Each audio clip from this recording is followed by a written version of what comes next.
Hello दोस्तों, कैसे हैं आप सब। I hope you all are doing really well. CA inter के एग्जाम स्टार्ट होने ही वाले हैं और उन एग्जाम्स के लिए आप लोगों को चाहिए सही स्ट्रैटेजी। इसलिए इस वीडियो में मैं आप लोगों से शेयर करने वाला हूं ऐसे 13 टॉपिक्स, दोस्त 13 टॉपिक्स। अगर आप उनको अच्छे से रिवाइज कर लें तो आप 90 प्लस मार्क्स का श्योरिटी लेकर अपने एग्जाम में जा सकते हैं। तो इस वीडियो को ध्यान से सुनिएगा। सितंबर 2024 के ऐसे कौन से 13 टॉपिक्स हैं जो मोस्ट इंपॉर्टेंट होने वाले हैं आप सभी के लिए। वीडियो अगर पसंद आए तो जरूर से लाइक कीजिएगा, आई विजन के चैनल को सब्सक्राइब कीजिएगा ताकि ऐसे आने वाली और वीडियोस आप लोगों तक पहुंच जाएं और मैक्सिमम दोस्तों के साथ शेयर कीजिएगा। चलिए बेटा स्टार्ट करते हैं। सबसे पहले प्रायोरिटी 1 टॉपिक्स, मतलब जिनको आप छोड़ना अफोर्ड कर ही नहीं सकते।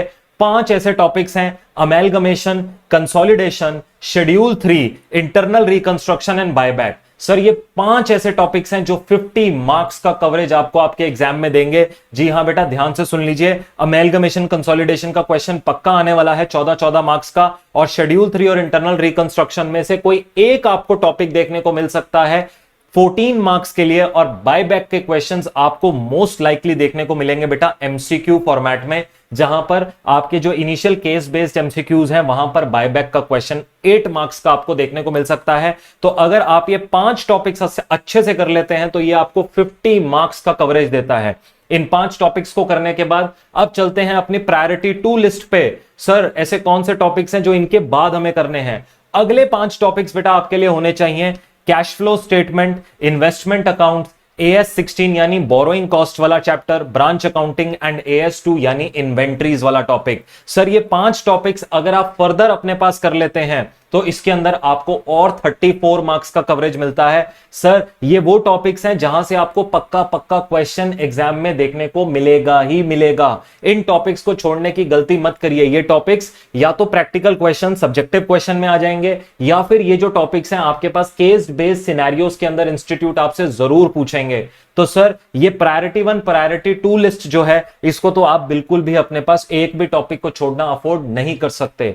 सर जब ये P1 P2 हो जाएगा तो then let's move on to the P3 list, मतलब द प्रायोरिटी 3 लिस्ट। वहां पर कौन कौन से टॉपिक्स हैं? वहां पर लीजेस बेटा एक्सपेक्टेशन है इस बार आपको सितंबर 24 में लीजेस का 4 मार्क्स का क्वेश्चन देखने को मिल सकता है। और इंटेंजिबल एसेट्स, सर जी इंटेंजिबल एसेट्स भी अपने पास इंपॉर्टेंस गेन कर चुका है। और सर थ्योरेटिकल टॉपिक देखिए, वो 4 मार्क्स का थ्योरी का चैप्टर तो हमने स्टार्टिंग से ही आपको बोला है अंडर द न्यू स्कीम, जो चैप्टर 1 चैप्टर 2 चैप्टर 3 है वहां से 4 मार्क्स का कवरेज तो आपके पास आने ही वाला है, विच मेक्स फर्दर 13 मार्क्स का कवरेज आपके पास इन प्रायोरिटी 3 लिस्ट में से। प्रायोरिटी 2 में से कितना आपको बोला था बेटा?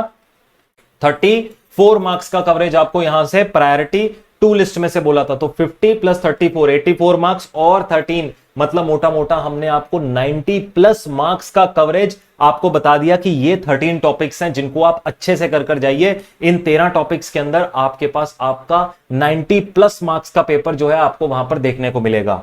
अब सर बात ये उठती है कि ये 13 टॉपिक्स कर लें या बाकी भी करने की जरूरत है? बेटा 101% बाकी करने की जरूरत है। बेशक वो P4 लेवल पर हैं बाकी के जितने भी टॉपिक्स हैं, लेकिन इसका मतलब ये नहीं इंस्टीट्यूट वहां से क्वेश्चन नहीं पूछेंगे।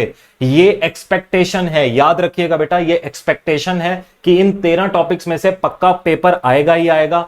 चलिए 90 प्लस मार्क्स का आ जाए, लेकिन बाकी टॉपिक्स में से भी आपके पास पेपर आपको देखने को मिल सकता है। कोई छोटा क्वेश्चन आ जाए या कोई बड़ा क्वेश्चन आ जाए, बट आ सकता है। तो छोड़ने की गलती तो बिल्कुल भी मत कीजिएगा। बात समझ में आ रही है सितंबर 24 वाले स्टूडेंट्स?